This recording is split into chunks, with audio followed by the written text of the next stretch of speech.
இந்த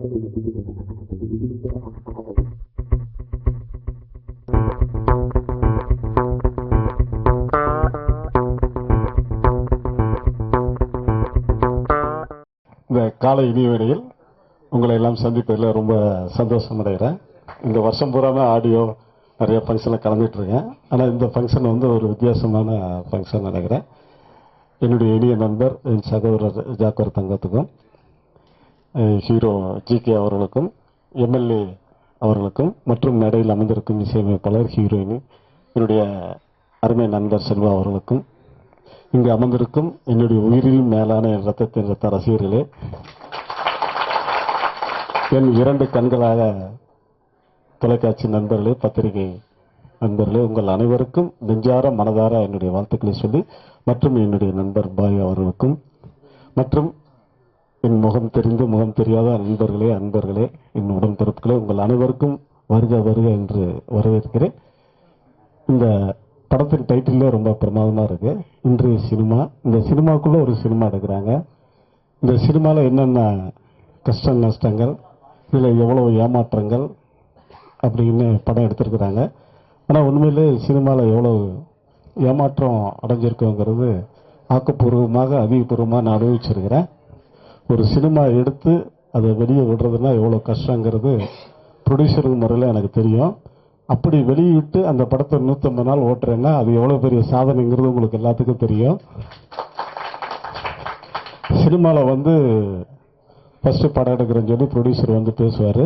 சார் இந்த படத்தில் நீங்கள் கண்டிப்பாக நடிக்கணும். டைரக்டரும் வருவார். நீங்கள் தான் சார் இந்த படத்தில் ஆகோ ஓகோம்பாங்க. நானும் சரி புகழ்ந்து பேசுகிறாங்களே நடிப்போம். நடித்து முடித்தோன்னே அந்த படம் ஹிட் ஆயிடுச்சுன்னா நம்ம பேரும் பட மாட்டாங்க, போஸ்டரும் பட மாட்டாங்க, பப்ளிசிட்டியும் பண்ண மாட்டாங்க. கேட்டால் படம் வெற்றி படங்கிறாங்க. இப்போ லேட்டஸ்ட்டாக கோலி சோடாங்கிற படம் ரொம்ப பிரமாதமாக போயிட்டுருக்கு. அதில் நான் ஒரு சாங் பண்ணியிருக்கிறேன். அந்த சாங் 6 நாள் ஷூட் சார், நீங்கள் கண்டிப்பாக வரணும். நான் குறைக்காக சொல்லலை. எதுக்கு அந்த படம் அந்த இது டைலாக் சொல்கிறேன்னா, என்ன வளரும் ஹீரோயின்லாம் இங்கே உட்காந்துருக்காங்க. அவங்களுக்கு ஒரு உதாரணமாக இருக்கணும். வரப்போகிற புதிய ப்ரொடியூசராக இருந்தாலும் டைரக்டராக இருந்தாலும் இந்த மாதிரி தவறெல்லாம் நீங்கள் பண்ணக்கூடாதுங்கிறது தான் என்னுடைய அபிப்பிராயம். 6 நாள் கால் ஷீட் சார், நீங்கள் கண்டிப்பாக இதில் நடிக்கணும். நீங்கள் நடித்தா தான் எங்களுக்கு ரொம்ப ஹிட் ஆகும். கஷ்டப்பட்டு எடுக்கிறோம், நீங்கள் வரணும்னு சொல்லி ரொம்ப அன்பு கட்டளையின் பேரில் நான் அந்த படத்தில் சாங் 6 நாள் சொல்லி 3 நாள் தான் எடுத்தாங்க. 3 நாள் கட் பண்ணிட்டாங்க. ஆனால் பேசின தொகை எனக்கு கொடுக்கல. கேட்டாக்கா முடிஞ்சது பாரு அப்படிங்கிறாங்க. முடிஞ்சது பாருன்னு சொல்கிறதுக்கு சினிமா அது வேறு வெளி பிஸ்னஸ் கிடையாது. அந்த மாதிரி ஏமாற்றத்தோடு நான் அந்த படத்தில் நடிச்சிருக்கிறேன். வருத்தப்படுறேன். அந்த மாதிரி புதுசாக வரக்கூடிய ப்ரொடியூசர் இருந்தாலும் சரி, பழைய ப்ரொடியூசர் இருந்தாலும் இந்த மாதிரி நடிகர்களை வந்து ஏமாற்றாதீங்க. ஏன்னா எல்லாரும் பார்த்தா நான் தான் ஏமாத்துறேங்கிறாங்க. எனக்கு மேலே அப்பெல்லாம் இங்கே இருக்கிறானுங்க சினிமாவில். அப்பெல்லாம் காரியம் ஆறதுக்காக பயங்கர பில்டப் பண்ணுறாங்க. யாயா படத்தில் அப்படி தான் 11 கட்டப் சார், நீங்கள் கண்டிப்பாக நடிக்கணும் சார், அப்படி சார் இப்படி சார்னு சொல்லி என்னை வேலை வாங்கிட்டு கடைசியில் ஒரு பிட்டு போஸ்டர் கூட என் போடலை. ஆனால் அந்த படம் வெற்றி பெறல. நான் எதுக்கு அதெல்லாம் சொல்கிறேன், நான் இருந்தால் தான் சினிமான்னு சொல்லலை. என்ன மாதிரி எத்தனையோ நடிகர்கள்லாம் வர வச்சு நடிக்க வச்சுட்டு ஏமாத்துறாங்க. தயவுசெய்து அந்த மாதிரியான ப்ரொடியூசர் பண்ணாதீங்க. புதுசாக வரக்கூடிய நடிகர்களுக்கு ஆதரவு கொடுங்க. அவங்களும் உங்களுக்கு சப்போர்ட் பண்ணுவாங்க. நான் யாரை நம்பி இந்த சினிமாவில் வரல. என்னுடைய சுய சம்பாதித்து என்னுடைய பணத்தில் இந்த படம் எடுத்து படம் ஓட்டி நான் இன்னைக்கு போஸ்டராக நிற்கிறேன்னா நான் செய்கிற தர்மங்கள்னால தான். பட் அதுக்காக நான் வந்து எல்லா ப்ரொடியூசர் வேணான்னு சொல்ல. சில ப்ரொடியூசர் அந்த மாதிரி தவறு பண்ணுறாங்க. அவங்க காரியத்துக்காக பப்ளிசிட்டி பக்காவாக பண்ணிக்கிறது. கடைசியில் படம் நடித்த பிறகு ஒரு போட்டோம் போடுறதில்ல, பேனர் போடுறதில்ல. அந்த மாதிரிலாம் போடாதீங்க. அதனால் என்னுடைய வளர்ச்சி சருகுன்னு நினச்சா கண்டிப்பாக இல்லை. என்னுடைய வளர்ச்சி என் ரசிகர் மத்தியில் அரையமாக கோடானி கோடி பேர் என் ரசிகர் மனசில் இடம் பிடிச்சிட்டேன். அதனால் அந்த மாதிரி தவறு பண்ணாமல் இந்த மாதிரி வரக்கூடிய புது இயக்குனராக இருந்தாலும், புதிய தயாரிப்பாளராக இருந்தாலும், புதிய நடிகராக இருந்தாலும் ஒத்துழைப்பு கொடுங்க. அவங்களையும் பப்ளிசிட்டி பண்ணுங்கள். ஏன்னா பாவம் அவங்க கஷ்டப்பட்டு சொந்த பணத்தெல்லாம் இழந்துட்டு நடிக்கணும்னு ஆசையில் சினிமாவில் வராங்க. அதை தவறான தயாரிப்பாளர் பயன்படுத்தி அவங்கள பப்ளிசிட்டி பண்ணாமல் அவங்க தன்னை பில்டப் பண்ணுறாங்க. அதெல்லாம் தவறு. அந்த தவறுலாம் இனிமேல் நடக்கக்கூடாது.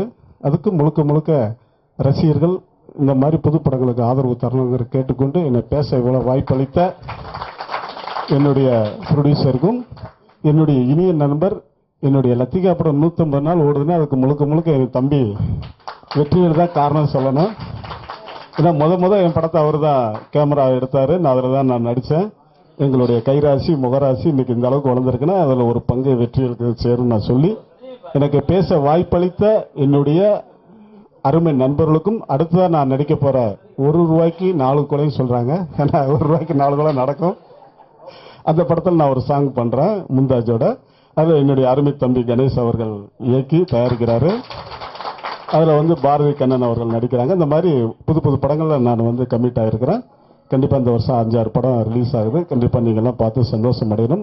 என்ன இந்த அளவுக்கு வரவழைச்சு என்ன மதிச்சு என்னை வரவச்ச என் தம்பி வெற்றிவேலுக்கும் ப்ரொடியூசருக்கும் மற்றும் என் இரு கண்கள் தொலைக்காட்சி நண்பர்களுக்கும் பத்திரிகையாளர்களுக்கும் என்னின் உயிரில் மேலான இங்கு அமர்ந்திருக்க என்னுடைய ரசிகர்களுக்கும் கோடான கோடி வாழ்த்துக்களை சொல்லி விடைபெறுகிறேன். இன்றைய சினிமா கண்டிப்பா வெற்றி படமா வரணுங்கிறதா என்னுடைய ஆசை. இது புதுமையிலும் புதுமையா இருக்குன்னு நான் சொல்லி ஆசைப்படுகிறேன். நன்றி நன்றி நன்றி.